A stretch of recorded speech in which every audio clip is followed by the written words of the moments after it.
Team India ने जीत से किया मिशन एशिया कप का आगाज। बांग्लादेश को 6 विकेट से दी करारी शिकस्त। टीम इंडिया की जीत में कप्तान विराट कोहली की अहम भूमिका। 136 रनों की तूफानी पारी खेली। बांग्लादेश ने भारत के सामने रखी थी 280 रनों की चुनौती। टीम इंडिया ने 1 ओवर रहते हासिल की जीत।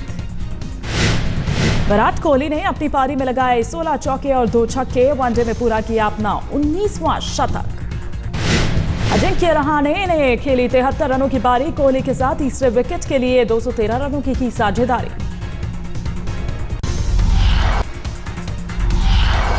शिखर और रोहित की सलामी जोड़ी ने टीम को दी शानदार शुरुआत, लेकिन दोनों बल्लेबाज बड़ी पारी खेलने में नाकाम।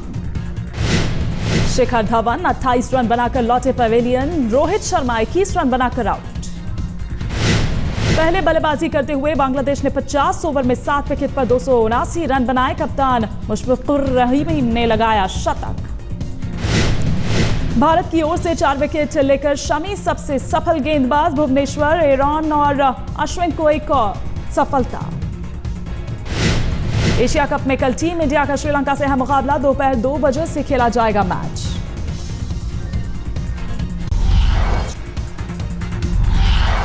असम के जोरहाट में महिला कांग्रेसी कार्यकर्ताओं की चौपाल में एक महिला ने राहुल गांधी का चूमा गाल। हक्के बक्के रह गए कांग्रेस उपाध्यक्ष।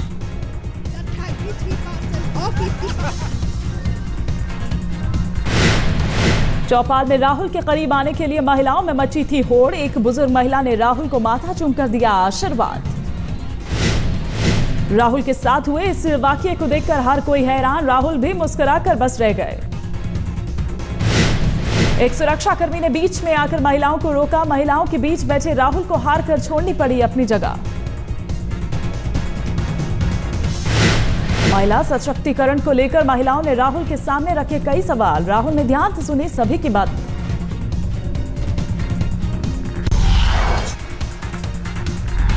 राहुल की चौपाल में एक महिला ने उठाया सवाल, कांग्रेस पार्टी में महिलाओं को 50% आरक्षण क्यों नहीं? राहुल ने कहा, अभी थोड़ी तैयारी की जरूरत, थोड़ा वक्त और दीजिए, हम इस मांग पर पूरी तरह अमल करेंगे। तो प्रेपरेशन करने की जरूरत है, वो प्रेपरेशन हम करेंगे और फिर उन महिलाओं को एमपी और एमएलए का चुनाव लड़ाएंगे। मगर ये हमारा इंटेंशन है। आप थोड़ा समय मुझे दे दो, फिर देखो क्या होता है। महिलाओं की चौपाल में राहुल के साथ असम के मुख्यमंत्री तरुण गोगोई भी थे शामिल, लेकिन सभी ने राहुल से ही किए सवाल। असम दौरे पर गए राहुल ने कामाख्या देवी मंदिर में भी लगाई हाजिरी। पूजा अर्चना कर माता का लिया आशीर्वाद।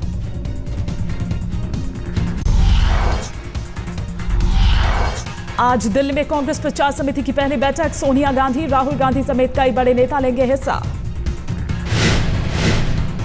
बैठक में प्रधानमंत्री मनमोहन सिंह भी रहेंगे मौजूद। लोकसभा चुनाव को लेकर बनेगी रणनीति। आज लोकसभा चुनावों के लिए बीजेपी जारी करेगी पहली लिस्ट। शाम को केंद्रीय चुनाव समिति की बैठक। सीईसी की बैठक से पहले बीजेपी संसदीय बोर्ड की बैठक। एलजेपी से गठबंधन पर लिया जाएगा आखिरी फैसला।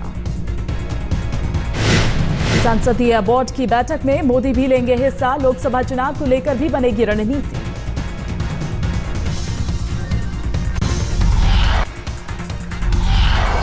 बीजेपी के पीएम उम्मीदवार नरेंद्र मोदी का आज दिल्ली में व्यस्त कार्यक्रम। कई कार्यक्रमों में लेंगे हिस्सा।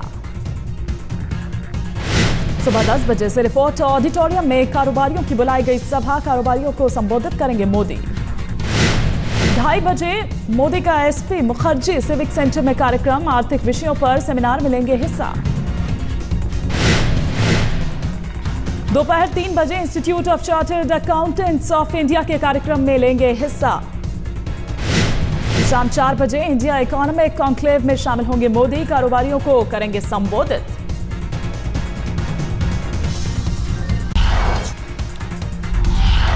बीजेपी का दामन थामने को तैयार एलजेपी। आज दिल्ली में रामविलास पासवान की मोदी से हो सकती है मुलाकात।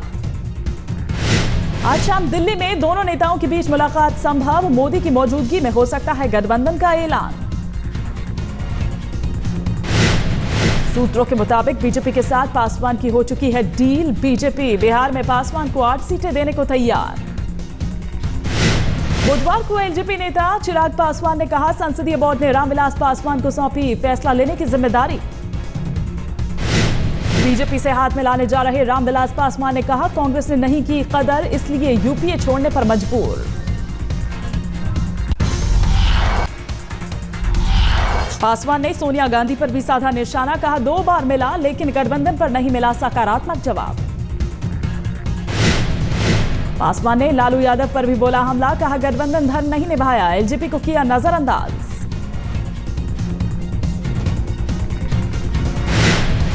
हमने देखा, हमारी आंख से आंसू गिर गया था जब मैंने देखा उनको जेल में। उनसे पूछिएगा, लेकिन बातचीत शुरू होने के बजाय उल्टे कहा जाने लगा कि लोजपा की क्या हैसियत है, 3 सीट पर लड़ना है तो लड़े, नहीं तो जाए, 2 सीट पर लड़ना है तो लड़े, या क्या कहते हैं कि जाए। पासवान ने थर्ड फ्रंट के वजूद पर भी उठाया सवाल, कहा अलग थलग पड़ गई है पार्टियां। रामविलास पासवान ने 2002 में बीजेपी का छोड़ा था साथ, गुजरात दंगों को लेकर नरेंद्र मोदी से थे नाराज। लालू यादव की साले साधु यादव को बीजेपी से टिकट मिलने का भरोसा, कहा मोदी से भी मिल चुका है आश्वासन। आज तक से बातचीत में बोले साधु यादव, कहा मेरे खिलाफ आपराधिक मामलों में कोई एफआईआर नहीं।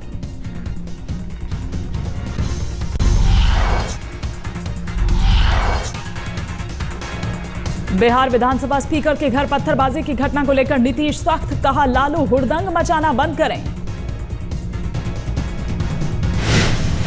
नीतीश कुमार ने लालू को कड़े शब्दों में दी चेतावनी, कहा इस तरह का आचरण बर्दाश्त नहीं किया जाएगा। सब हुल्लड़बाजी, हुड़दंग और इस तरह का आचरण, इसको बंद करिए और इसके परिणाम उनके लिए ही खराब होंगे। नीतीश ने कहा सजायाफ्ता हैं लालू, जमानत पर रिहा होकर आए हैं, इस बात का रखे ख्याल। अब तो सजा याफ्ता है, दूसरे पर क्या आरोप लगा रहे हैं? सुप्रीम कोर्ट से जमानत मिली है, इसका भी ख्याल रखना चाहिए कि किस तरह का आचरण कर रहे हैं। नीतीश कुमार ने कहा स्पीकर के घर पत्थरबाजी कर उन्हें डराने धमकाने की हो रही है कोशिश। नीतीश ने कहा पत्थरबाजी में शामिल लोगों के खिलाफ होगी कड़ी कार्रवाई, किसी को भी नहीं बख्शेंगे। पत्थरबाजी का मामला तूल पकड़ने के बाद आरजेडी का बयान, वीडियो फुटेज देखकर कार्यकर्ताओं के खिलाफ करेंगे कार्रवाई। लालू के साथ चल रही भीड़ ने स्पीकर के घर की थी पत्थरबाजी, आरजेडी अब इस घटना पर जता रही है दुख। बिहार विधानसभा के स्पीकर उदय नारायण चौधरी ने आरजेडी पर बोला हमला, लालू के आरोपों पर भी जताई हैरानी।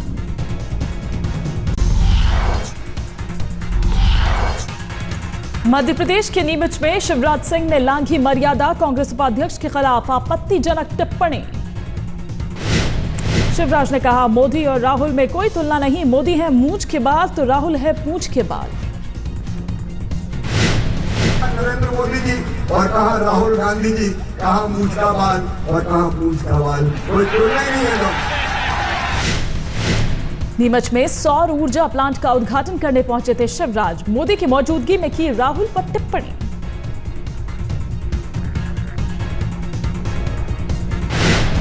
कार्यक्रम में पहुंचे मोदी ने केंद्र पर साधा जमकर निशाना, कहा केंद्र की नीतियों के कारण अंधेरे में देश।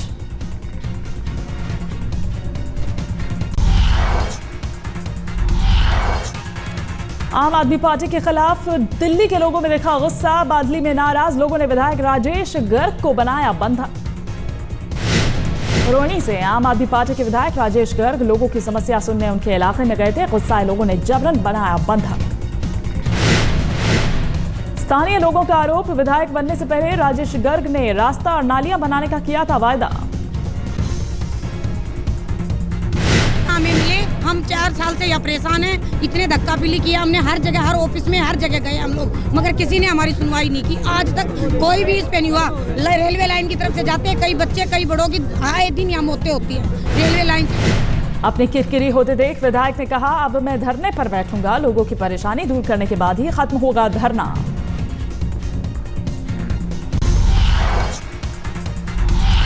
कोलकाता में बोर्ड की परीक्षा दे रहे छात्रों को दीदी का तोहफा, ऑटो चालकों ने बिना पैसे लिए सभी को एग्जाम सेंटर तक पहुंचाया।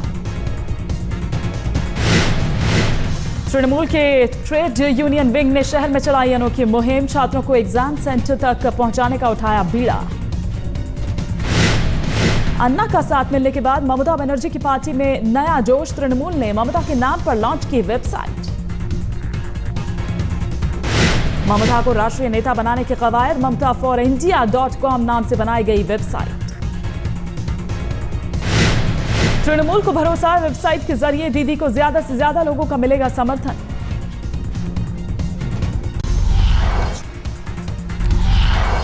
चेन्नई में बीजेपी के नमो फिश स्टॉल अभियान से मछुआरे नाखुश, कहा नमो फिश स्टॉल के कारण उनकी रोजी रोटी को खतरा। मछुआरों ने कहा अगर बीजेपी सस्ते दामों पर मछली बेचेगी तो फिर हमसे मछली कौन खरीदेगा। स्थानीय बीजेपी नेता का बयान, जब जयललिता के नाम पर लोगों को रियायती दरों पर मिल सकती है चीजें तो नमो के नाम पर क्यों नहीं।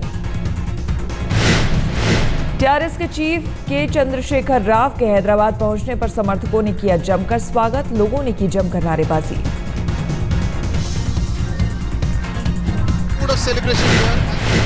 एयरपोर्ट पर उनके स्वागत के लिए समर्थकों की जुटी थी भारी भीड़, तेलंगाना समर्थकों में दिखा जमकर उत्साह।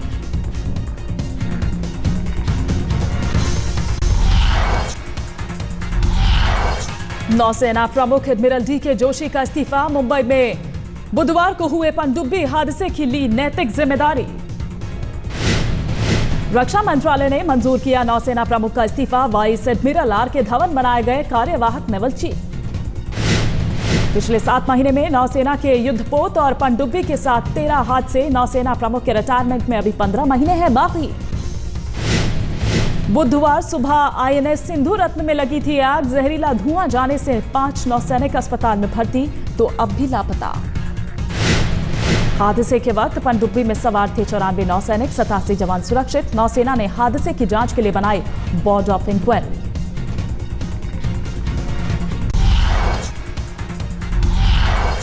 सहारा समूह के मुखिया सुब्रत रॉय के खिलाफ सुप्रीम कोर्ट ने जारी किया गैर जमानती वारंट, हो सकती है गिरफ्तारी।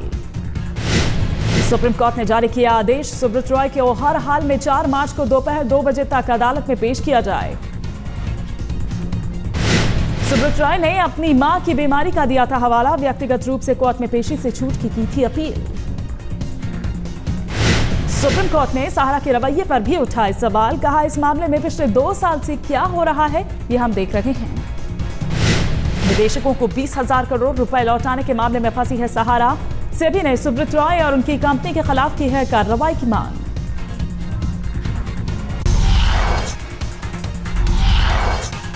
फरीदाबाद में ईयरफोन लगाकर रेलवे ट्रैक पार कर रही महिला ट्रेन की चपेट में आई, मौके पर ही मौत। ओल्ड फरीदाबाद रेलवे स्टेशन पर हुआ हादसा, मृतक महिला एक स्कूल में थी टीचर। हरियाणा के रेवाड़ी में एक नहर में प्रेमी जोड़े का शव मिलने से सनसनी, 2 दिन से थे लापता, पुलिस मामले की जांच में जुटी। दिल्ली के ओखला में बीती रात रेहड़ी पटरी वालों ने किया जमकर हंगामा, पुलिस लाठीचार्ज में 3 लोग घायल। आज देश भर के मंदिरों में रहेगी महाशिवरात्रि की धूम, दिल्ली समेत कई शहरों में भक्तों में जमकर उत्साह।